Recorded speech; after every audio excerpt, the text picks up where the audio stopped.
நண்பர்கள் அனைவருக்கும் இளம் பெருவழுதியின் இனிய வணக்கம். சமூக வலைத்தளங்கள் அப்படியே புரட்டி பார்த்துக்கிறப்ப ஒரு மீம்ஸ் வந்து கண்ணில் பட்டுச்சு. அந்த மீம்ஸை பார்த்தோன்னே முதல் சிரிச்சினேன். என்னடா இந்த மாதிரிலாம் மீம்ஸை போட்டு நம்ம பசங்க தெரிக்க விட்டுக்கிருக்காங்க அப்படின்ற மாதிரி பார்த்தோன்னே சிரிச்சிட்டேன். அதாவது என்ன மீம்ஸ் அப்படின்னா, நம்ம மன்னிப்பின் நாயகன் திரு சாவர்கர் இருக்காரு தெரியுமா, அவர் புல்புல் பறவை மேலே உட்காந்து அப்படியே பயணம் செய்கிற மாதிரி ஒரு மீம்ஸ். இதை பார்த்தோன்னே சிரிப்பாக வந்துருச்சு. என்னடா அது சம்மந்தமே இல்லாமல் இந்த மாதிரி மீம்ஸாக போட மாட்டாங்களே பசங்க, என்னவா இருக்கும் அப்படின்ற மாதிரி சமூக வலைத்தளங்களில் மேலும் கொஞ்சம் ஆராய்ஞ்சு பார்க்குறப்ப தான் தெரிஞ்சு ஒரு நியூஸ் கார்டை பார்த்தேன். அந்த நியூஸ் கார்டில் என்ன போட்டிருக்காங்க அப்படின்னா, அதாவது கர்நாடகா மாநிலத்தில் பாரதிய ஜனதா கட்சி ஆளுகின்ற கர்நாடகா மாநிலத்தில் ஒரு 8ஆம் வகுப்பு பாட புத்தகம். அந்த பாட புத்தகத்தில் என்ன போட்டிருக்காங்க அப்படின்னா, அது ஒரு பாடமாகவே வந்திருக்கு. ரொம்ப வியப்பாக இருந்துச்சு. ஒரு பாடமாகவே வந்திருக்கு. அதாவது சாவர்கர் அவர்கள் அந்தமான் தீவில் இருந்தப்ப, அந்தமான் தீவில் வந்து அதாவது கைதாகி அந்தமான் தீவில் இருந்தார்ல, அங்கேருந்தா வந்து ஆங்கிலேயர்களுக்கு மன்னிப்பு கடிதமாக எழுதினார். அப்போ அந்த அந்தமான் தீவில் இருக்கிறப்ப புல்புல் பறவைகள் இவரை பார்க்க வருமாமா. அதாவது சாவர்கர் அவர்கள் அந்த அந்தமான் தீவில் ஒரு சிறையில் துளியளவு கூட ஓட்டை இல்லாத அந்த சிறையில் வாழ்ந்து கொண்டிருந்தார். அந்த நேரத்தில் புல்புல் பறவைகள் வந்து இவரை பார்க்கறதுக்கு வருமாமா. புல்புல் பறவைகள் வந்தோடனே அந்த புல்புல் பறவை மேலே அமர்ந்து இவர் இந்தியா வரைக்கும் பயணம் செஞ்சுட்டு திரும்பி வந்து அந்தமான் தீவுக்கு வந்து வந்துருவாராம். இதான் வந்து 8ஆம் வகுப்பு பாட புத்தகத்தில் போட்டு இருக்கின்ற செய்தி. பாரதிய ஜனதா கட்சி ஆளுகின்ற கர்நாடகா மாநிலத்தில் 8ஆம் வகுப்பு பாட புத்தகத்தில் போட்டு இருக்கின்ற செய்தி. இதை பார்த்தோன்னா நம்ம பசங்க எல்லாரும் மீம்ஸ்லாம் போட்டு பயங்கரமாக தெரிக்க விட ஆரம்பிச்சிட்டாங்க. முதல்ல எனக்கு பார்த்தோன்னே நம்ம பசங்க மேலே தான் கோவம். அதாவது ஆதாரங்கள் இல்லாமல் எதையுமே பேசக்கூடாது இல்லையா. சாவர்கர் அவர்கள் அந்தமான் தீவில் இருந்தப்ப அந்த பறவை மேலே உட்காந்து பயணம் செஞ்சார் அப்படின்ற மாதிரி ஒரு 8ஆம் வகுப்பு பாட புத்தகத்தில் சின்ன குழந்தைகளுக்கு அறிவை சொல்லி கொடுக்கின்ற 8ஆம் வகுப்பு பாட புத்தகத்தில் இந்த செய்தி வந்தோடனே சம்பந்தம்லாம் எப்படி வரும்? ஏதாச்சும் ஒரு காரணம் இல்லாமல் வராதுல்ல. அதனால் வந்து பாடநூல் கழகத்தை சார்ந்தவர்கள் எல்லாருமே வந்து அறிவாளிகள் தானே, அவங்க சும்மாலாம் இந்த மாதிரிலாம் செய்தி எழுதியிருக்க மாட்டாங்களே. அதனால் நம்ம பசங்க எல்லாருமே இந்த மாதிரி மீம்ஸ் போட்டதை பார்த்து எனக்கு முதல் கோவம் வந்துச்சு அவங்க மேலே. என்னடா இப்படிலாம் மீம்ஸ் போட்டு சாவர்கர் அசிங்கப்படுத்தி இருக்காங்களே அப்படின்ற மாதிரி. சரி, நாம் வந்து அதில் இருக்க உண்மைத்தன்மைகளை வெளியே கொண்டு வருவோம் அப்படின்றதுக்காக நெட்டில் போய் சில தரவுகள் எல்லாமே தேடி பார்த்தேன். அதாவது இந்த புல்புல் பறவையை பற்றி சில தரவுகள் எல்லாமே தேடி பார்த்தேன். பார்த்தோன்னே ரொம்ப வியப்பாக இருந்துச்சு. உண்மையாகவே சாவர்கர் அவர்கள் பயணம் செஞ்சுருப்பாரோ அப்படின்ற மாதிரிலாம் எனக்கு வந்து சில சந்தேகங்களை எழும்ப ஆரம்பிச்சு.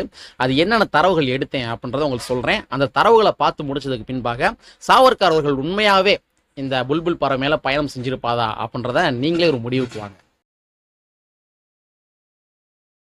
முதல்ல இந்த புல்புல் பறவையை பற்றி ஷார்ட்டாக நான் சொல்லிடுறேன். அதற்கு பின்பாக சாவர்கர் அவர்கள் பயணம் செஞ்சாரா செய்யலையா அப்படின்றத நீங்கள் ஒரு முடிவு வாங்க. அதாவது இந்த புல்புல் பறவை என்பது சாதாரண ரொம்பலாம் ஒரு பெரிய விஷயம் கிடையாது. இந்த புல்புல் பறவை கொண்டை குருவின்னு சொல்லுவாங்க. அவங்கள நீங்கள் பார்த்தீங்கன்னா தெரியும், அதோட கொண்டையில் வந்து ஒரு சில ரெக்கை மாதிரி இருக்கும். அதான் கொண்டை குருவி. அந்த கொண்டை குருவியை தான் புல்புல் பறவை அப்படின்னு சொல்லுவாங்க. இந்த புல்புல் பறவை பெரும்பாலும் எங்க காணப்படுகின்றது அப்படின்னு பார்த்தோம்னா, ஆப்பிரிக்கா, அப்புறம் அதே மாதிரி ஆசிய கண்டங்கள், இந்த இடத்துல தான் வந்து இந்த புல்புல் பறவைகள் வந்து அதிகமாக காணப்படுகின்றது. இந்த புல்புல் பறவை பைக்னோனோடிடா அப்படின்ற ஒரு குடும்ப வகையை சார்ந்தது. மொத்தம் 140 பறவை இனங்கள் இருக்கு. அந்த 140 பறவை இனங்கள்ல ஒரு பறவை இனம் தான் இந்த புல்புல் பறவை. இந்த புல்புல் பறவையுடைய சைஸ் எவ்வளோ, அதாவது சாவர்கர் அவர்கள் பயணம் செஞ்சிருக்கார் இல்லையா, அப்ப இந்த புல்புல் பறவையுடைய சைஸ் எவ்வளவு இருக்கும் அப்படின்னு நீங்களே அசியூம் பண்ணி பாருங்க. தெரியலையா? நான் சொல்றேன். இந்த புல்புல் பறவையோட சைஸ் எவ்வளோ அப்படின்னு பார்த்தோம்னா வெறும் 14 சென்டிமீட்டர்ல இருந்து 28 சென்டிமீட்டர். அப்ப நம்ம சாவர்கர் அவர்கள் இதுல பயணம் செஞ்சிருப்பாரா செஞ்சிருக்க மாட்டாரா அப்படின்றத நீங்களே ஒரு முடிவுக்கு வாங்க. இதுதான் இந்த புல்புல் பறவையை பத்தின சில டேட்டாக்கள். நான் படிச்சு பார்த்தல எனக்கு கிடைச்ச டேட்டாக்கள். இன்னும் நிறைய போட்டிருந்தாங்க. அது எல்லாமே வந்து வழக்கம் போலதான் ஒரு குருவிக்கு என்னென்ன தன்மைகள் இருக்குமோ, என்ன பழங்கள் சாப்பிடும், அந்த மாதிரி தான் போட்டிருந்தாங்க. ஆனால் நம்ம சாவர்கரோட செய்திக்கும் இந்த புல்புல் பறவைக்கும் ரிலேட்டடாக இருக்க செய்திகள் தான் இப்போ நான் சொன்ன செய்திகள். சரி, இப்போ விஷயத்துக்கு வருவோம். சாவர்கர் அவர்கள் இந்த புல்புல் பறவை மேலே பயணம் செஞ்சிருப்பாரா அப்படின்றத நீங்களே ஒரு முடிவுக்கு வாங்க. இந்த பறவையோட அளவு எவ்வளவு பார்த்தோம்னா வெறும் 14 சென்டிமீட்டர்ல இருந்து 28 சென்டிமீட்டர் தான். அதாவது இவ்வளவுதான் இருக்கும், மிஞ்சி போனா இவ்வளவுதான் இருக்கும். இந்த பறவை, இந்த சைஸ் இருக்க பறவையில சாவர்கர் அவர்கள் அந்தமான்ல ஏறி இந்தியாவுக்கு போய் இறங்கி அங்கெல்லாம் வேலையெல்லாம் முடிச்சுட்டு மறுபடியும் அந்தமான் தீவுக்கே வந்து சிறையில் போய் அடப்பட்டுக்கிட்டாராமா. இந்த மாதிரி ஒரு 8ஆம் வகுப்பு பாடநூல்ல போட்டிருக்காங்க இந்த கர்நாடகா அரசு, அதாவது பாரதிய ஜனதா கட்சி அரசு. இது ரொம்ப ஒரு சீரியஸான விஷயம். இது வந்து விளையாட்டா எடுத்துக்க முடியாது. ரொம்ப ஒரு சீரியஸான விஷயம். அதாவது சின்ன வயசுகளில் வெள்ளிக்கிழமை நாங்கள் வந்து திரைப்படங்கள் பார்ப்போம். அப்போலாம் தூர்தர்ஷன் தானே இருக்கும். இரவு 9:30 மணிக்கு வந்து திரைப்படம் போடுவாங்க. நான் மற்ற நாட்களை மிஸ் பண்றேன்னு இல்லையோ, அந்த 9:30 மணிக்கு போடப்படுகின்ற திரைப்படத்தை கண்டிப்பான முறையில் பார்த்துருவேன். என்ன காரணம் அப்படின்னா, அப்பெல்லாம் நமக்கு சின்ன வயது, மிஞ்சி போனால் ஒரு 8, 10 இந்த மாதிரி வயதுகள் தான் இருக்கும். அந்த மாதிரி காலகட்டங்களில் நமக்கு சொல்லி வளர்த்தது என்ன அப்படின்னா, வெள்ளிக்கிழமை கண்டிப்பான முறையில் சாமி கும்பிடணும், அந்த இரவு 12 மணி அளவில் நம்ம தெருவில் இருக்க கோவிலில் இருக்க ஆத்தா நம்ம தெருவில் அப்படியே வாக்கிங் வருவாங்க, வந்து நம்ம மக்களுடைய நல்லது கெட்டது எல்லாத்தையும் பார்த்துட்டு போவாங்க அப்படின்ற மாதிரிலாம் எங்கள் வீட்டில் எனக்கு கற்பிதம் பண்ணியிருக்காங்க அந்த வயசில்.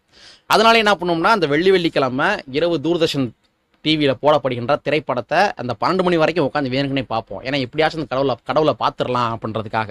ஏன்னா நமக்கு சின்ன வயசில் பட்டையெல்லாம் போட்டு பயங்கரமாக பத்தி மயம் ஆக்கி வச்சுருப்பாங்க இல்லையா, அதனால் வந்து அந்த 12 மணிக்காக காத்து கொண்டிருப்போம் நாங்கள். இதெல்லாம் எங்களுக்கு சின்ன வயசில் கற்பிக்கப்பட்ட விஷயங்கள். சின்ன வயசில் எதை சொன்னாலும் வந்து ஈஸியாக நம்பிடுவோம் இல்லையா, அப்போ கடவுள் வந்து நைட்டு 12 மணிக்கு வருவார் புழுக்க அப்படின்ற மாதிரி காத்து கொண்டிருந்த தருணங்கள் எல்லாமே அந்த காலத்தில் இருந்தது. இது எல்லாம் பொய் அப்படின்னு சொல்லி எனக்கு புரிஞ்சுக்கிறதுக்கே எப்போ வயசாச்சுன்னா, கிட்டத்தட்ட 25, 26 வயசாச்சு. அதாவது நம்ம ஒரு விஷயத்தை எடுத்து பகுத்து ஆராய்ந்து பகுத்தறிவு உட்படுத்தி இது உண்மையா பொய்யா அப்படின்னு முடிவுக்கு வர்றதுக்கே நமக்கு வந்து 25 வயசாச்சு. அப்ப ஒரு 8ஆம் வகுப்பு படிக்கின்ற மாணவருக்கு எவ்வாறெல்லாம் இவர்கள் இந்த சாமி நம்பிக்கை, அந்த குருட்டு நம்பிக்கையை புகுத்துறாங்க பாருங்க. பொதுவாகவே கடவுளின் பெயரால் சொல்லப்படுகின்ற ஒவ்வொரு விஷயங்களையும் எதிர்த்து நாம எப்பயுமே கேள்வி எழுப்புறதே கிடையாது. அதை வந்து கேள்விக்கு உட்படுத்துறதே கிடையாது. அதை பகுத்தறிவுக்கு உட்படுத்துறதே கிடையாது. காரணம் என்னன்னா, கடவுள் பெயரை சொல்லி நமக்கு கற்பிதம் செய்யப்பட்டிருக்கின்ற அந்த பயமும் அதே மாதிரி கடவுள் மீதான மரியாதையும் தான். கடவுள் நீ இப்படி பண்ணேனா, இப்படி பேசுனா கடவுள் வந்து உன்னை தண்டிக்கும், இப்படிலாம் பேசக்கூடாது அப்படின்ற மாதிரி சின்ன வயசுலேயே நமக்கு புகுத்தியதன் விளைவாகத்தான் நம்ம கடவுள் பெயரால் நிகழ்த்தப்படுகின்ற ஒவ்வொரு கொடுமைகளையும் நம்ம கேள்வி எழுப்புறதே கிடையாது. இப்போ நீங்கள் சிம்பிளாக எடுத்துக்கோங்க. அதாவது கிருஷ்ணன் உங்களுக்கு தெரியும்.